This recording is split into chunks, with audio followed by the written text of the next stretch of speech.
12th May, 1985.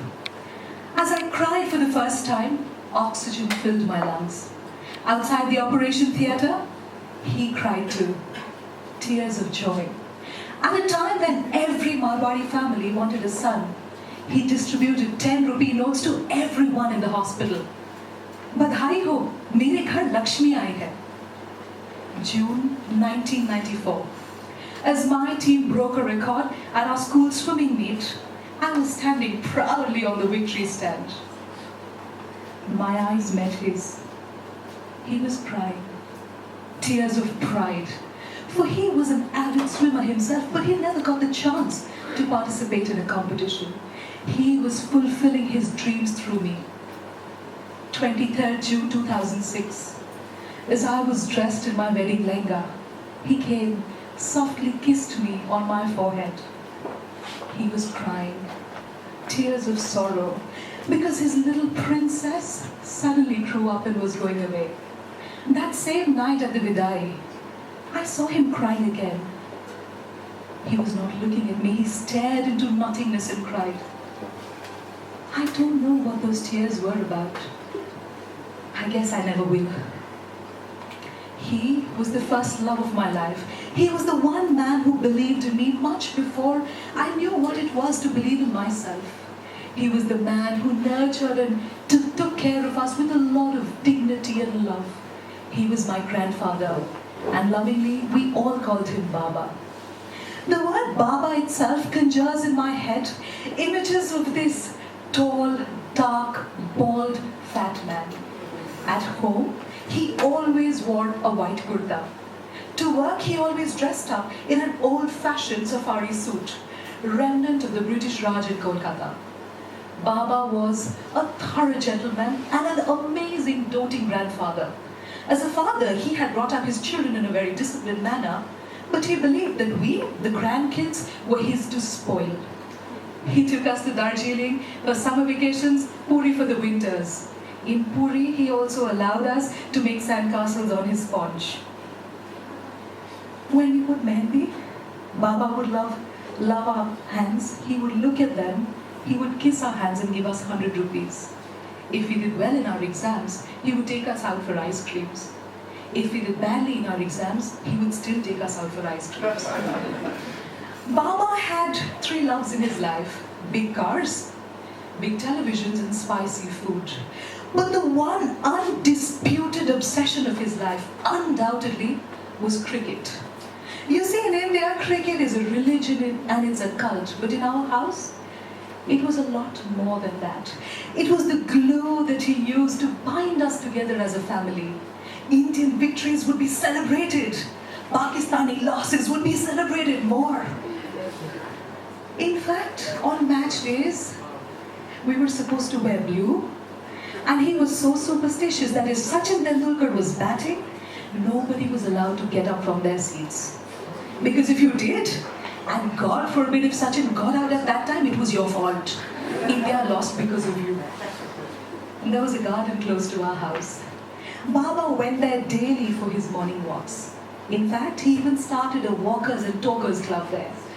Very soon, walking became relegated to the back seat and it just was left as a talkers club. We always joked that the birds, the trees and the flowers, all of them in that park knew his name. Sometimes he would take us to the park and he would show us off to all his friends. You know, my granddaughters, they know how to say poems in English. Such was my childhood with my grandfather. When I went to study in Pune, he would call me up every day. He would always lovingly inquire about my friends, about my studies, and most importantly about the weather.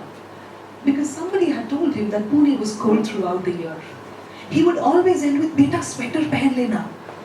Who would explain to him and who could explain to him that cold meant 25 degrees? With time, the physical distance between my grandfather and me increased. We moved to a more modern apartment and he decided that he would not leave our old big house. We would visit very often, but daily conversations were primarily and strictly telephonic. In 2013, I was working in Calcutta. One Saturday evening, he called me up. He said, "Beta, I've told grandmom to cook your favorite food. Come for dinner." I was at office, neck deep in work. I had also decided with my friends to go for frozen yogurt later in the night. Without a second thought, I said, "No, Baba, I'm sorry, I can't make it. I'll see you tomorrow. Bye." And I hung up. The next morning, my grandmother called. Although I couldn't hear what she was saying, my mother's expressionless expression gave it away. Baba had gone for the Walkers Club meet, had his breakfast, and just as somebody was about to touch his feet, he had become unresponsive. Rushing him to the hospital wouldn't have helped because his soul had left his body right in the middle of that park where every bird, tree and flower knew his name. Hearing this news, a flashback started swimming in front of my eyes. Sepia-tinted memories of sultry Kolkata afternoons, Baba hugging us, loving us, playing with us. I could feel a stone in my throat. I could feel as though someone had punched me hard in my gut. I felt as if I was walking blindfolded in a pitch dark room, saying, "Baba, Baba, Baba." And the only thing that I could hear was the hollow, silent, deafeningly silent echoes of my own screams.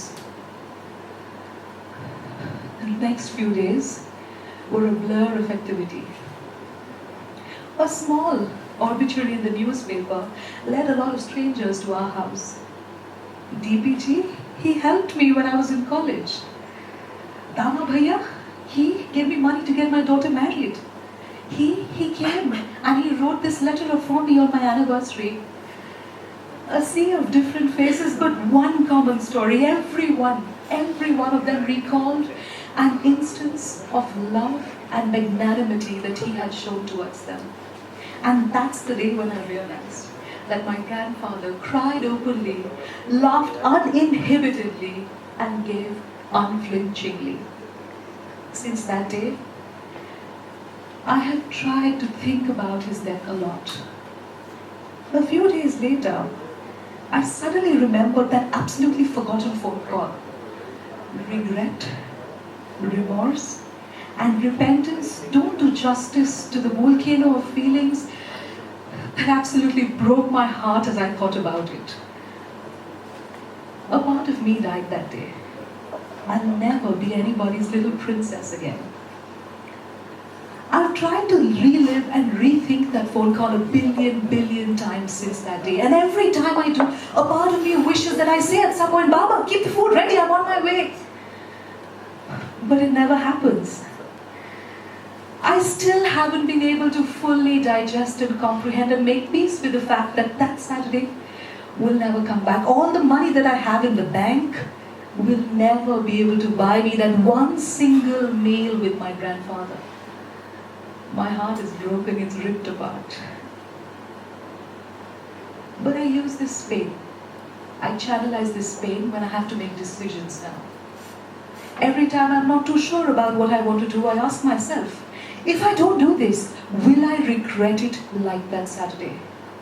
If the answer is yes, I immediately go ahead and do whatever it is, because trust me, one big regret is more than enough for my heart. And now I have a question to ask. I have to ask this question, although it may be difficult, it may be uncomfortable, but we as people need to be asked this. I need to ask you and you. Yes, each one of you. You who brought yourself that new jacket this winter. When was the last time you counted the number of holes in your grandfather's socks? You who just upgraded to the latest Apple phone. When was the last time you checked if the heater in your grandmother's room still works? And you who downloads movies and watches them, when was the last time you actually accompanied your mother to the theater? You see, we as youngsters sometimes get really busy with focusing on our goals and in the crazy excitement of our lives. But we must never ever ignore those people sitting in the sidelines cheering us up, because they are the very people who have lovingly crafted us into who we are. Money will come and go. friends will come and go, but time will slowly slip away. And trust me, the burden of unfinished conversations is way too heavy for anybody to live with. So I urge you, and you, each one of you today, to go and talk that talk. Fix that sock. Check that heater and go to the theatre before it's too late.